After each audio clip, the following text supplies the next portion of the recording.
गुथा चाहे छी एकटा माला। अहाँ के प्रेम में फ्लाइट किछ गुलाब सँ गुथा चाहे छी एकटा माला, माला जे गुथल रहे हमर अहाँ के भविष्य के डोरी से।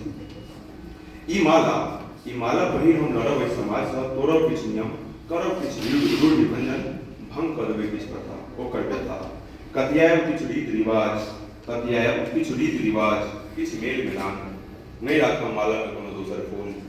हम जीवनक अंतिम समय में अपन थरथराइत हाथ सँ लिखऽ चाहब अहाँ के नर्म पीठ पर जीवन प्रेमक किछ अनमोल अध्याय सँ, जेना कि अखन लिख रहल छी एहि कविता।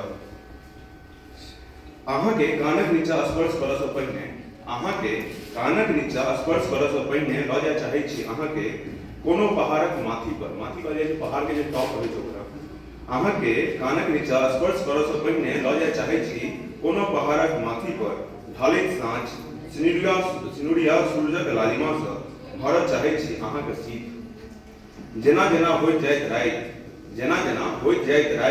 तेना तेना पसरत जिंदगी के इजोरिया। आ आकाशक असगन्नी पर टांगल तरेगनक हुजूम मुस्कियात हमरा अहाँ के देख।